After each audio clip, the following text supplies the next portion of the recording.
essaie de se rembobiner un petit peu les images dans la tête et de remettre tout ça dans l'ordre parce qu'il s'est passé tellement de choses cet après-midi à Twickenham. On va le voir tout de suite avec ces images.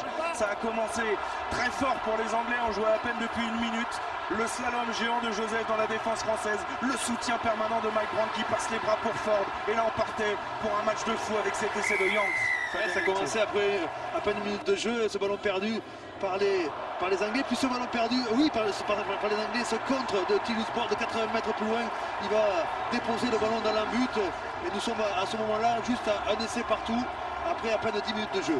Et surtout l'équipe de France réagit et va infliger un 15-0 à ce moment-là aux Anglais. On se dit qu'il y a des choses qu'on n'avait jamais vues. Par exemple ces passes au contact, cette justesse technique et cet essai de Noah Nakaitasi. Ouais, on traverse le terrain sur la largeur pour décaler Nakaitasi dans la but qui va nous permettre de leur infliger un 15-0, mais les Anglais vont réagir et Youngs va se faire la malle sur un ballon perdu des Français. Il va traverser le terrain lui aussi à sa manière, retrouver Ford à l'intérieur. Le ballon va sortir miraculeusement pour les Anglais. Petite chistera entre les jambes pour Haskell et Haskell pour Watson qui finit le boulot. Et après avoir encaissé un 15-0, les Anglais vont nous en infliger non, 17-0. Ils nous infligent 17-0 derrière avec là le doublé de Ben Youngs, évidemment formidable animateur de cette équipe anglaise. Mais dès le retour des vestiaires, eh bien les Français repartent de plus belle et nous relancent ce match. Après une touche déviée, on a traversé le terrain sur la largeur, on continue à imposer. C'est Guirado qui va passer les bras, faire une passe flotte à son copain de club Mermoz et qui va permettre à la France de réagir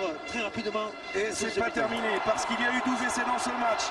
Youngs qui va encore une fois faire un formidable travail pour offrir sur un plateau cet essai à Ford. Et là je crois qu'on arrive un petit peu au chef-d'œuvre du match. On va peut-être revoir cette action. Là c'est l'essai de Noël qui repique bien intérieur, mais là il y a un essai français qui va suivre si ma mémoire est bonne, Fabien Galtier. J'essaie de me remettre les choses dans l'ordre. C'est ça. Regardez des Français qui vont relancer depuis les et chercher le pilier à l'intérieur. On le voit, on l'aperçoit sur cette passe. Il va être en soutien de Nakaitasi.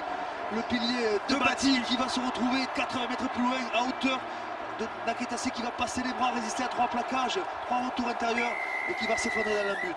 90 mètres. De Vincent de Bati qui derrière a cédé sa place, il avait le capot ouvert, il n'en pouvait plus. Les Anglais vont encore une fois marquer et croire jusqu'au bout à la victoire finale dans le tournoi. Il y avait 20 points d'écart, mais à chaque fois, eh bien, les Français répondaient, les deux équipes se sont toujours rendues coup pour coup. Un super moment, les touches complètes organisées autour de je sais plus de qui, de Kaiser qui va finir dans la but. Et cette dernière mêlée aussi très bien organisée, très bien jouée, avec un jeu en mouvement, avec Tweltrees qui va redoubler pour Ford, qui va trouver un petit espace pour Noël. Et après le doublé de Youngs, il y a le doublé de Noël qui courait très rapidement pour jouer le renvoi, mais derrière les Anglais ne seront pas parvenus à marquer de nouveaux points. 55-35, 20 points d'écart, victoire anglaise, mais l'Irlande, regardez au goal average général, plus 63 pour 6 points, et bien conserve cette coupe qu'ils avaient déjà depuis l'an dernier. On va reprendre